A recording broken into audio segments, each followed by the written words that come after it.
શ્રી કૃષ્ણ મિત્રો, ચાલો આજે આપણે નાના મોટા સૌને ભાવ એવું ટેસ્ટી એવું પનીર બટર મસાલા બનાવીશું।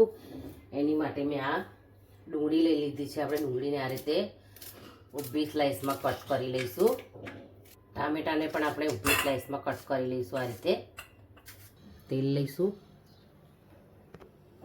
બટર ઉમેરી લઈશું, ડુંગળી ઉમેરી લઈશું, તમાલપત્ર ઉમેરીશું, તજ ઉમેરીશું, એલચી ઉમેરીશું,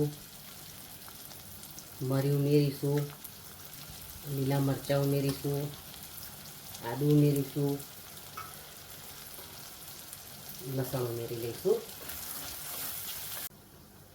કાજુ ઉમેરી લઈશું, સૂકા મરચાં ઉમેરીશું અને ટામેટાં પણ ઉમેરી લઈશું।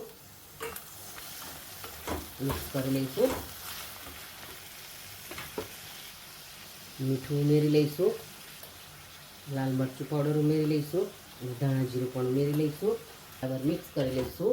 ડુંગળી ટામેટાં સોફ્ટ થાય ત્યાં સુધી મારી ચેનલ ભાવનાસ કિચનને ફટાફટ સબસ્ક્રાઈબ કરી દો। પાણી ઉમેરી ડુંગળી ટામેટાં સોફ્ટ થાય ત્યાં સુધી થવા દઈશું। ટામેટાં સરસ ચડી ગયા છે। હવે આપણે ગેસની ફ્લેમ ઓફ કરી દઈશું। ડુંગળી ટામેટાના મિશ્રણને ઠંડુ થવા દઈશું।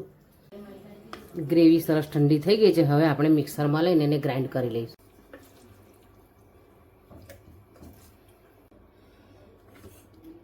ગ્રેવીને આપણે આ રીતે તૈયાર કરી લેવાની છે। આપણે પનીરના પીસ કરી લઈશું। આ મારું ઘરે બનાવેલું પનીર છે, તમે જોઈ શકો છો સરસ પીસ થઈ જાય છે। તેલ લઈ લઈશું, બટર ઉમેરી લઈશું, ઝીણી ચોપ કરેલી ડુંગળી ઉમેરી લઈશું, મસાલા કરી લઈશું। લાલ મરચું પાવડર ઉમેરીશું, થોડું હળદર ઉમેરીશું, થોડું ધાણા જીરું ઉમેરીશું, થોડું ગરમ મસાલો ઉમેરીશું। બરાબર મિક્સ કરી લઈશું। એટલે ગ્રેવી તૈયાર કરી હતી આપણે ઉમેરી લઈશું। પાણી ઉમેરી લઈશું થોડું આપણે।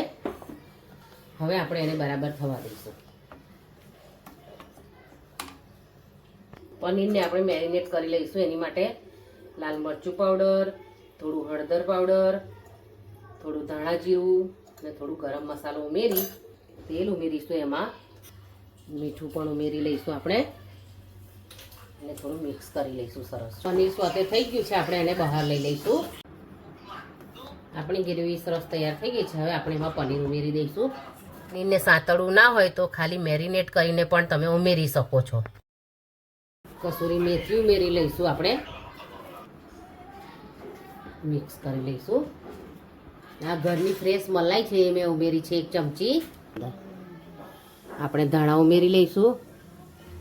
તો આપણી સબ્જી સરસ તૈયાર થઈ ગઈ છે। પનીર બટર મસાલા તૈયાર છે। પનીર બટર મસાલાની સબ્જી મેં એને રોટલી સાથે સર્વ કરી છે।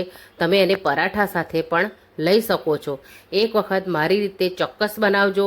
તમે રેસ્ટોરન્ટની સબ્જીને પણ ભૂલી જશો અને કોમેન્ટ કરીને કહેશો કે સરસ બની છે।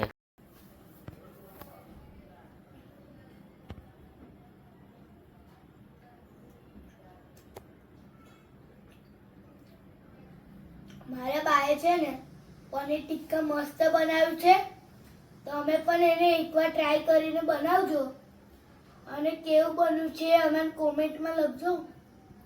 અને મારા બાના વિડીયો ગમ્યા હોય ને તો તમે એને શેર અને લાઈક કરી દેજો। Thank you.